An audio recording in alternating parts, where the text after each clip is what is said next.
श्री शिवाय नमस्तुभ्यम दोस्तों, हर हर महादेव, जय महाकाल। मैं प्रतिभा शर्मा एक बार फिर से स्वागत करती हूँ आप सबका मेरे YouTube चैनल पर।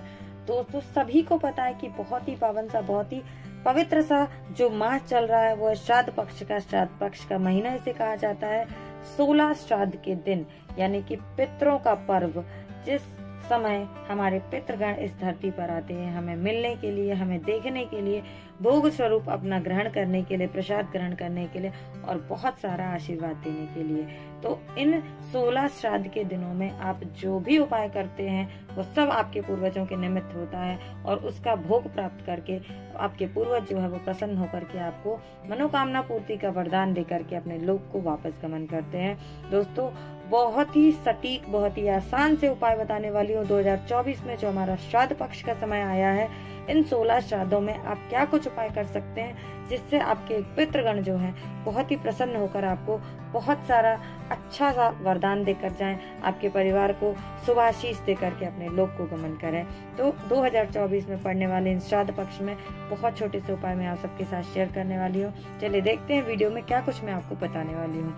सबसे सरल, सबसे अचूक उपाय जो है वह है गंगा जल के साथ में। जी हाँ, 2 अलग अलग पात्रों में लेकर के आपने शिव के ऊपर जल चढ़ाना है। जी हाँ, बहुत ही विशेष उपाय है। कैसे?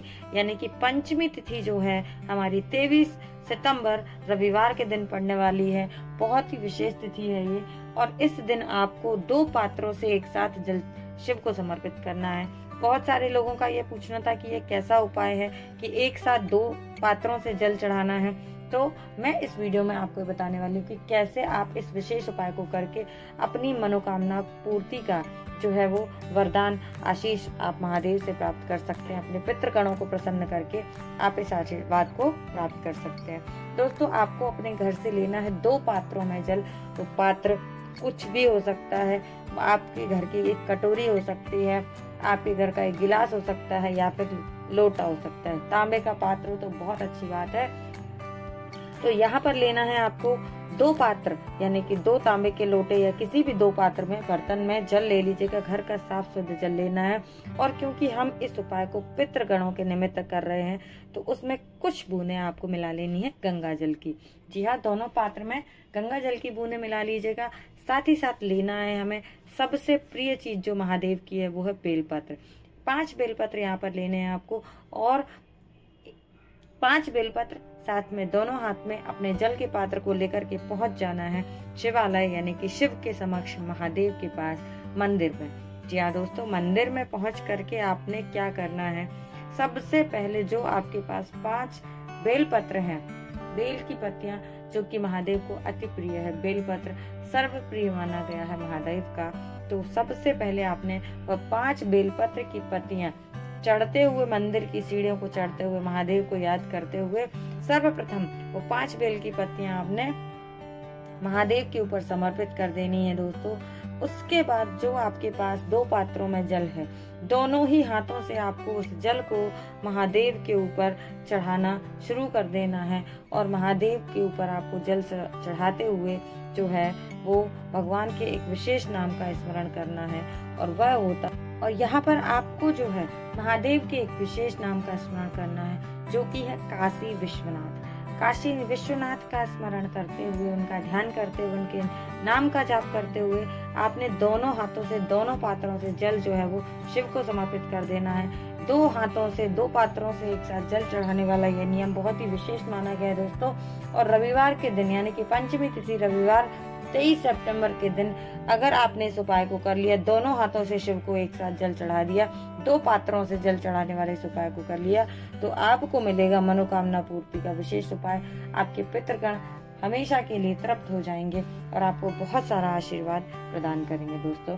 तो ये तो रहा वीडियो में पहला उपाय जो कि दोनों हाथों से जल चढ़ाने वाला उपाय था। साथ ही साथ अब हम बात कर लेते हैं वीडियो में दूसरे उपाय की, जो कि बहुत सरल सा उपाय है और इसे भी आप कर सकते हैं बड़ी ही सरलता से। इसमें दोस्तों आपने फिर से एक पात्र लेना है। पात्र यानी कि कोई आप कटोरी ले सकते हैं, कोई बर्तन ले लीजिए जिसमें आपने गंगा जल का प्रयोग करना है। गंगा जल का प्रयोग कैसे करना है, जो आपका सीधा हाथ है यानी कि राइट हैंड है उसमें आपको गंगा जल लेना है और गंगा जल लेते समय आपको अपने पितरों का ध्यान करना है। गंगा जल लेते समय आपको अपने पितरों का ध्यान करना है दोस्तों। और जब इस गंगा जल को आप उस कटोरी या पात्र में छोड़ते हैं तब आपको काशी विश्वनाथ महादेव का ध्यान करना है। ठीक है, एक बार फिर से बोल रही हूँ मैं, आपने एक बर्तन लेना है, एक पात्र लेना है, साथ ही साथ अपने राइट हैंड में आपको थोड़ा सा गंगा जल लेना है। और जब आप गंगा जल लेते हैं हाथ में तो अपने पितरों, अपने पूर्वजों का ध्यान कीजिए। और जब उस गंगा जल को हम उस कटोरी में या पात्र में छोड़ते हैं तब आपको महादेव के एक विशेष नाम यानी कि काशी विश्वनाथ का स्मरण करते हुए उस जल को उस कटोरी में या उस पात्र में छोड़ देना है। इस तरह से दोस्तों आपको 5 से 7 बार करना है। हर बार आपको गंगा जल लेना है, पितरों का स्मरण करना है और कटोरी में छोड़ देना है। फिर से आपने सीधे हाथ में गंगा जल की कुछ बूंदें ली, गंगा जल लिया, पितरों को याद किया, उनका स्मरण किया और कटोरी में आपने उस जल को छोड़ दिया काशी विश्वनाथ का ध्यान करते हुए। तो इस तरह से आपने 7 बार करना है दोस्तों। और 7 बार करने के बाद अब आप पूछेंगे कि इस जल का करना क्या है, तो सबको पता है, बहुत सारे वीडियो में पूज्य गुरुजी ने पहले ही बताया, मैं भी आपके साथ इस बात को शेयर कर चुकी हूँ कि हमारे सबसे पूजनीय जो है वो 3 प्रकार के वृक्षों को माना गया है। 3 वृक्ष, 3 पशु ऐसे जो है वो हमारे पितरों के तुल्य माने गए हैं। तो रविवार के दिन जब आप इस उपाय को करते हैं तो वो जो जल आपने गंगा जल यानी कि आपने उस पात्र में गंगा जल छोड़ा है, उस जल को आपने क्या करना है, रविवार के दिन इस उपाय को कीजिए और उस जल को ले जाकर के जो हमारे 3 वृक्ष हैं जिनको कि पितरों के तुल्य माना गया है, किसी भी एक वृक्ष में आप समर्पित कर देते हैं तो बहुत ही आपको इससे लाभ प्राप्त होता है। अब वो 3 वृक्ष कौन से हैं मैं इस वीडियो में फिर से बता देती हूँ आपको। वो 3 वृक्ष हैं। सबसे पहला वृक्ष जो होता है वह होता है पीपल का वृक्ष, जिसमें स्वयं महादेव का वास माना गया है। पिपलेश्वर महादेव के नाम से हम बहुत सारे उपाय करते हैं और इस नाम से हम महादेव को पूजते भी हैं। तो एक जो है वो हमारा पूजनीय वृक्ष है जो कि पीपल का वृक्ष है। अगर पीपल का वृक्ष ना मिले आसपास तो जो दूसरा पूजनीय वृक्ष माना गया है बरगद का यानी कि वट का वृक्ष, जिसको वड़ वृक्ष भी बोलते हैं, वट वृक्ष भी बोलते हैं या फिर बरगद का पेड़ भी बोला जाता है। तो वट वृक्ष में भी आप इस जल को ले जा करके समर्पित कर सकते हैं। साथ ही साथ जो बहुत ही विशेष माना गया है वह है हमारा बेल का वृक्ष यानी कि बेलपत्र का जो वृक्ष होता है, यह भी हमारे पूर्वजों के तुल्य माना गया है दोस्तों। तो अगर आप कहोगे कि भाई रविवार के दिन तो हम पीपल के वृक्ष के नीचे नहीं जाएंगे क्योंकि वह वर्जित माना गया है, जी हाँ दोस्तों, तो आपने इस जल को ले जाकर के जो आपने कटोरी में छोड़ा है, इस जल को ले जाकर आपको बेल वृक्ष के नीचे समर्पित कर देना है या फिर आपके घर के आसपास में जहाँ कहीं भी वट वृक्ष है यानी कि बरगद का पेड़ है उसमें ले जाकर के इस जल को समर्पित कर दीजिए।